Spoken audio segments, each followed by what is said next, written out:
The trash right here. And it says Monofilament.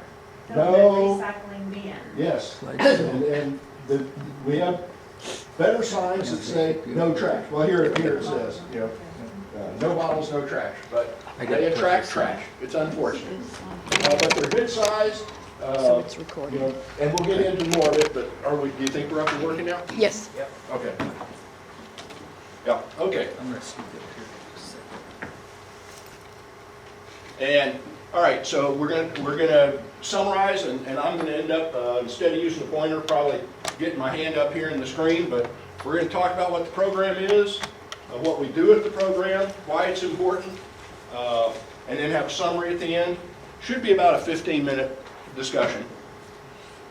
Program is to recover and recycle monofilament fishing line, not braided line.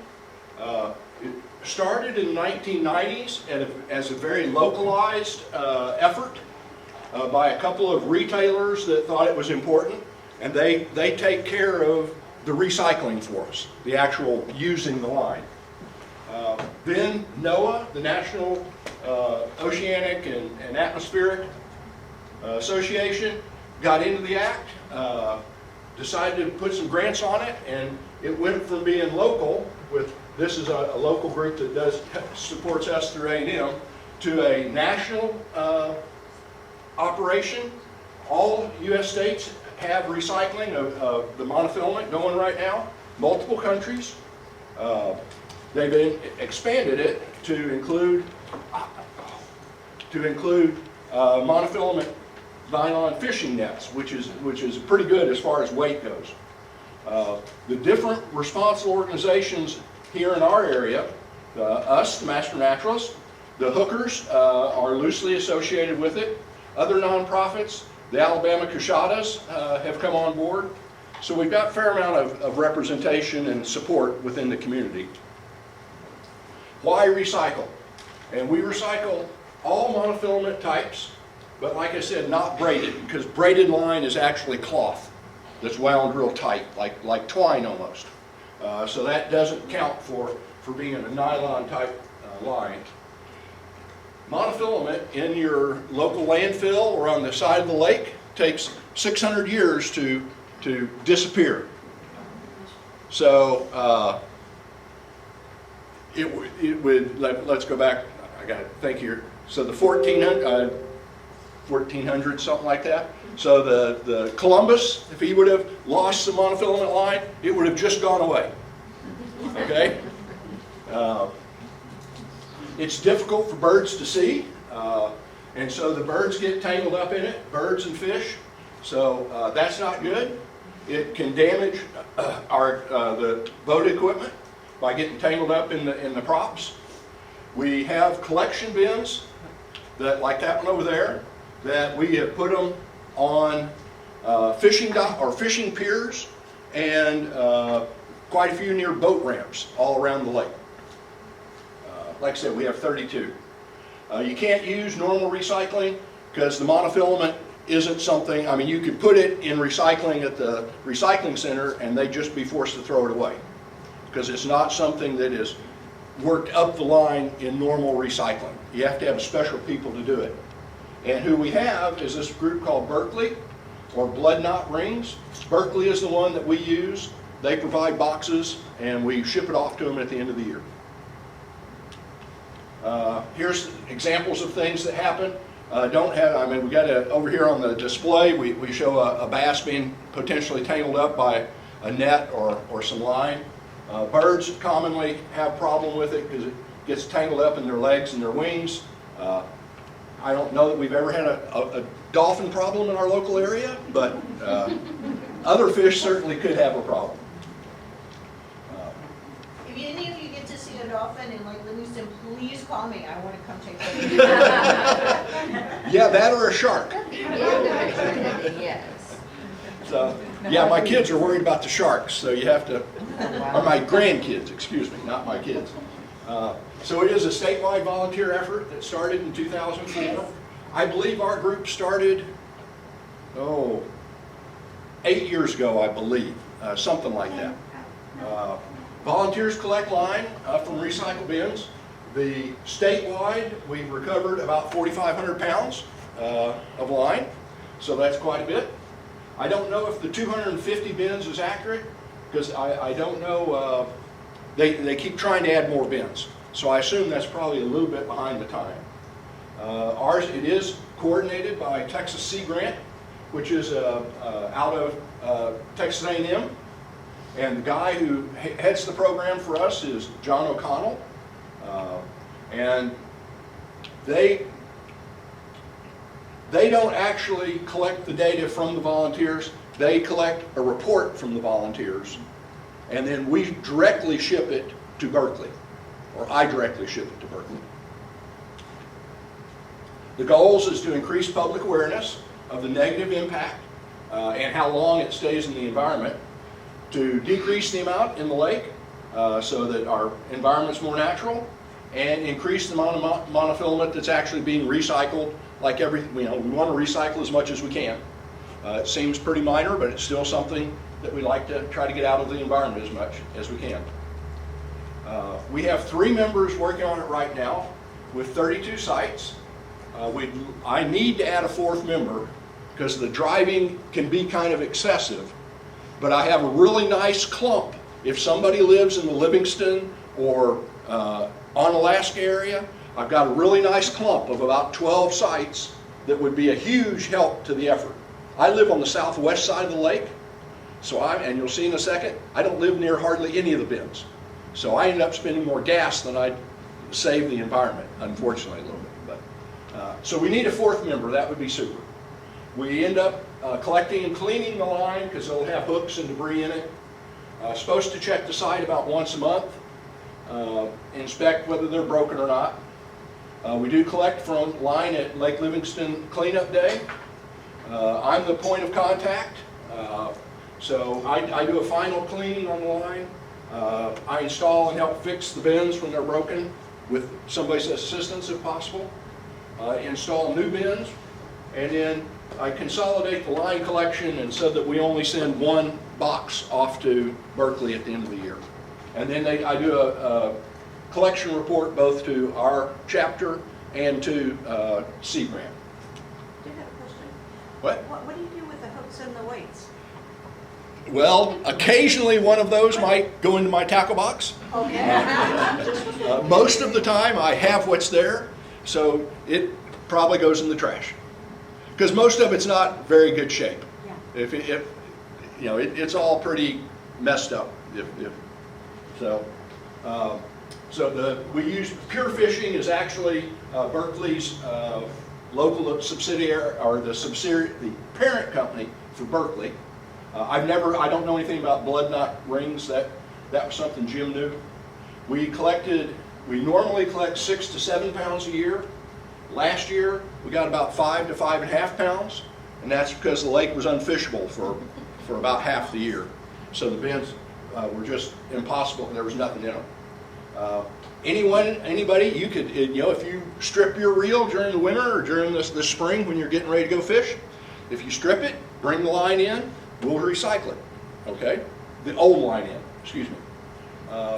And then we'll make sure it's clean and pass it on up the line. Here's our 32 sites, except the 2 for Lake Tombigbee are not shown because that's well off to the east. And then the one over here is, that represents Pedigo Park. I checked that one this morning while the first talk was going on. I went over and checked the bin there. It's on the little duck pond, and I bet somebody here can guess what I mostly find in that bin. Trash. Well, a specific kind of trash.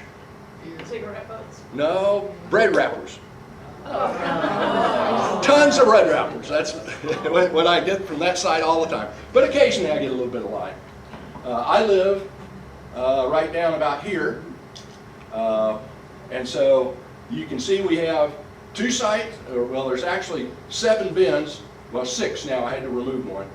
6 bins up here that's in Trinity County, and then there's 4 on the west side of Lake Livingston, and the rest other than Lake Tombigbee and Pedigo Park are here on the east side.